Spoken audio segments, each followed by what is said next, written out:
I didn't vanish one day. I didn't pack a bag, change my name, or disappear from anyone's life in a way that would have caused alarm.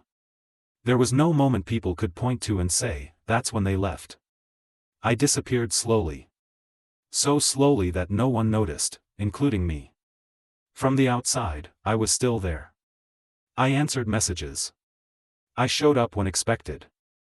I fulfilled roles, kept routines, maintained a presence that looked solid enough not to question.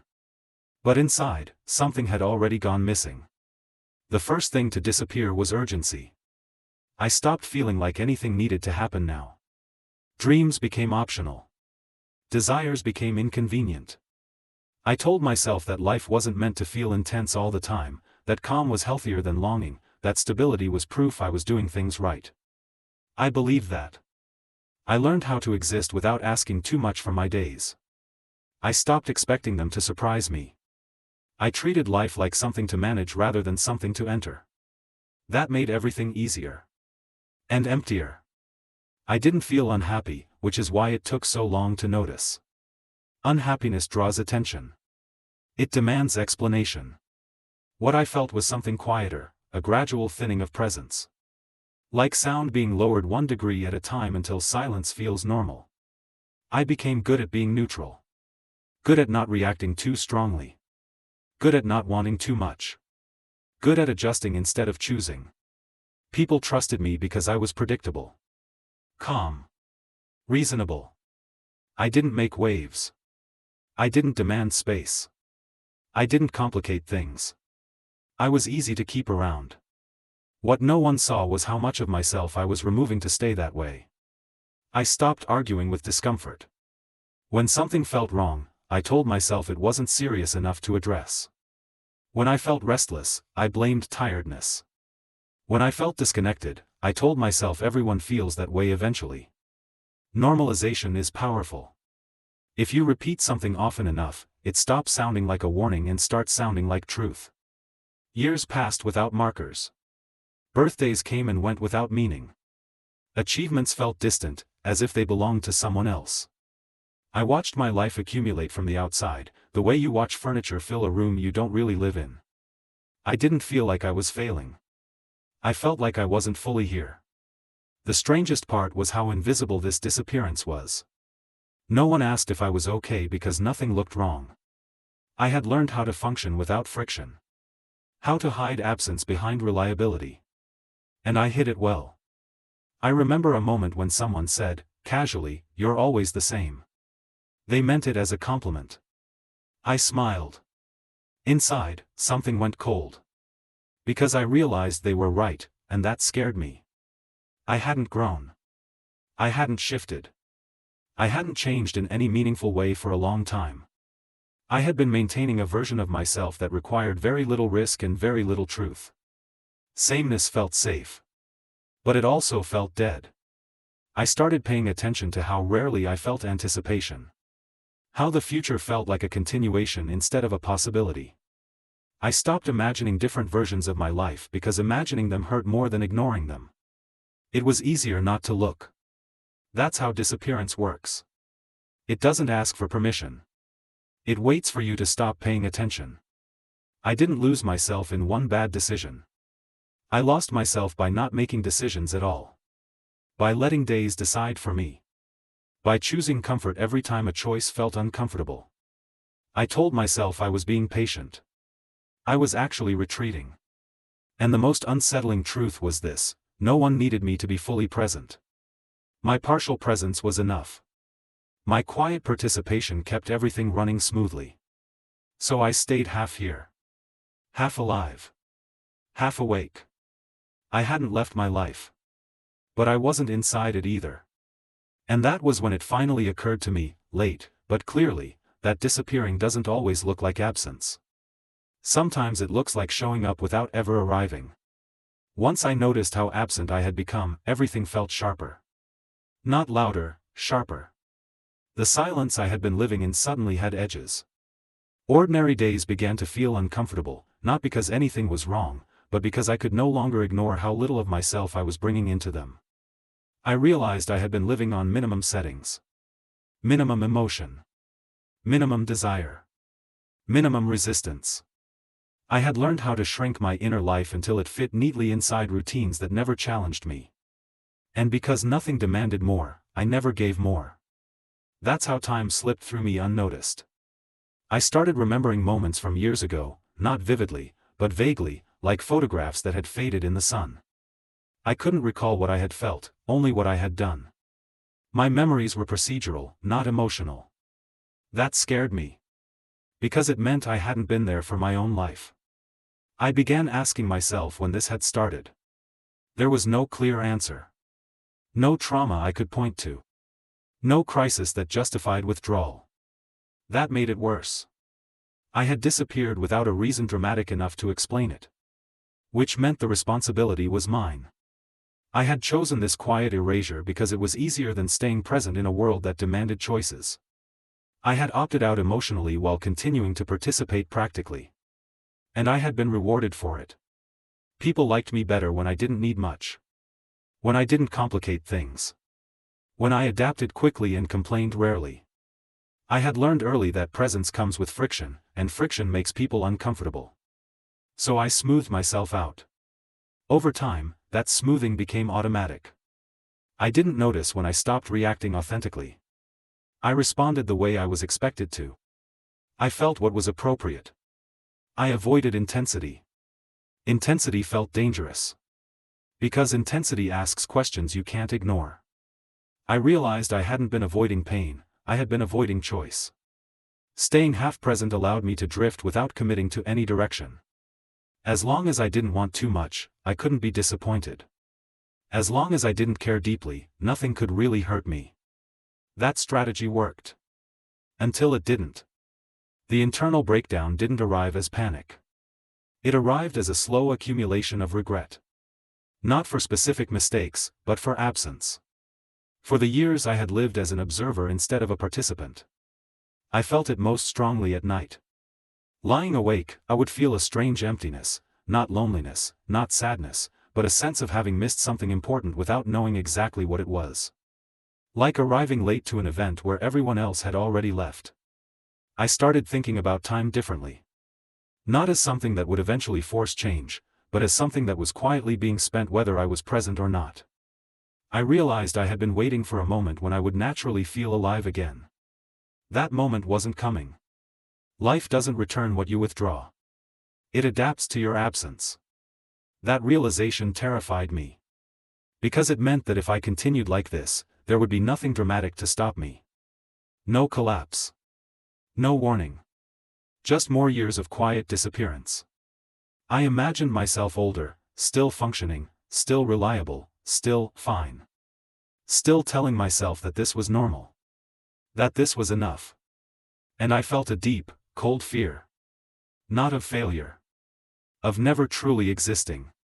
The moral dilemma became clear in a way I could no longer avoid.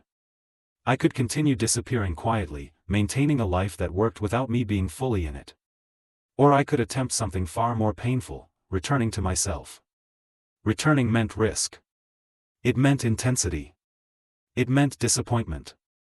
It meant confronting desires I had buried so deeply I wasn't sure they were still alive.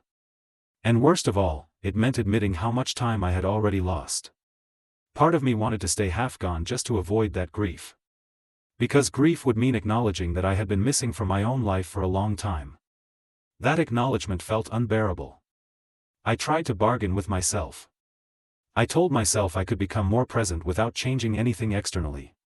That I could think differently, appreciate more, want less. But presence without change is impossible. You can't wake up inside a life you're not choosing. The more I resisted this truth, the more it pressed in. I began to feel restless in ways I couldn't explain. Ordinary routines felt heavy. Conversations felt rehearsed. I felt like I was constantly playing a role I hadn't auditioned for. And the strangest part? No one noticed. They saw the same version of me they had always seen. The one who was calm, reasonable, consistent. The one who never demanded attention or change. That invisibility hurt more than criticism ever could. It confirmed what I had feared all along, my absence had become normal. I realized then that disappearing quietly wasn't just something that had happened to me. It was something I was still choosing. Every day I stayed numb instead of present. Every day I avoided discomfort instead of truth. Every day I chose familiarity over aliveness. And once I saw that clearly, the quiet became unbearable. I didn't know how to come back yet. I didn't know what returning to myself would require. I only knew that if I didn't try, there would be nothing left of me to return to. Disappearing had been easy. Reappearing would not be. But it was the only choice that still felt like life. Coming back didn't feel like returning home. It felt like waking up in a place I didn't recognize and realizing I had been living there for years. Reappearing in my own life wasn't dramatic. There was no moment of triumph, no sudden clarity, no clean break between who I had been and who I was becoming. What there was instead was resistance, internal, constant, exhausting. Because disappearing had been effortless. Being present required work. The first thing I noticed was how loud everything felt. Emotions I had muted for years came back without warning. Irritation. Longing. Grief. Even joy felt overwhelming, like light after darkness. I realized how protected I had been from myself, and how much that protection had cost me. Presence hurt. Not because life was cruel, but because I could finally feel it again. I had to relearn how to make choices instead of defaulting to habits. How to listen to discomfort instead of numbing it. How to stay in moments that didn't resolve quickly. I discovered that being alive wasn't about constant intensity, it was about not checking out when things felt uncertain. That was harder than disappearing ever had been. I started small. I paid attention to what I felt instead of immediately explaining it away. I let boredom mean something. I let restlessness speak instead of silencing it. I stopped answering, "I'm fine," automatically and asked myself whether it was true. Sometimes it wasn't. That honesty changed things quietly but irrevocably. People noticed, not because I became louder, but because I became less predictable. I didn't always agree. I didn't always smooth things over. I didn't always show up in the same way. Some relationships shifted under that weight. A few didn't survive it. That hurt more than I expected. Because it confirmed something painful, part of my invisibility had been convenient for others. My absence had made things easier. When I returned to myself, it created friction. And friction revealed what was real. I questioned myself constantly in those early days. Wondered if I had made a mistake. If reappearing was selfish. If maybe disappearing quietly was the kinder option, for everyone. But then I remembered how empty that kindness had felt. How heavy it was to be praised for being easy while slowly vanishing inside.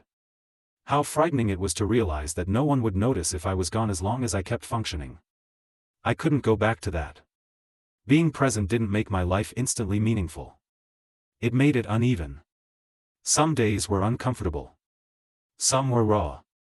Some felt too exposed. But even the hardest moments felt more real than the numb calm I had lived in before. I began to understand something I had missed for years. A life doesn't need to be dramatic to be alive. It needs participation. I had spent so long protecting myself from disappointment that I had also protected myself from engagement. From choice. From the responsibility of being fully here. Reappearing meant accepting that things could go wrong. That I could fail. That I could want something and not get it. That I could care deeply and still lose. But it also meant something else. I could finally exist in my own time. Time stopped slipping past unnoticed. Days had texture again. Even regret felt different, not like an accusation, but like a reminder of why I refused to disappear again. I don't romanticize this return. There are still moments when disappearing feels tempting. When numbness whispers that it would be easier not to care so much. Not to feel so deeply. Not to risk so openly. But now I recognize that voice. It's not wisdom. It's fear dressed as comfort. I disappeared without leaving because it felt safe to be only half here. Because the world didn't demand my full presence. Because no one objected to my absence as long as I kept functioning. But living like that almost erased me. Not in a way anyone could see. In a way only I could feel. If you're listening to this and something in you feels distant, if your life looks intact but you feel strangely absent, understand this: you don't disappear all at once. You disappear in small, reasonable ways. By choosing comfort over truth. By choosing ease over engagement. And coming back doesn't require a dramatic escape. It requires attention. It requires choosing to be here even when it's uncomfortable. Even when it's messy. Even when it changes things. I disappeared without leaving. And no one noticed. Until I noticed. And decided that existing quietly wasn't enough anymore. Reappearing didn't fix my life. But it gave it back to me. And that, after everything, is what finally made it mine.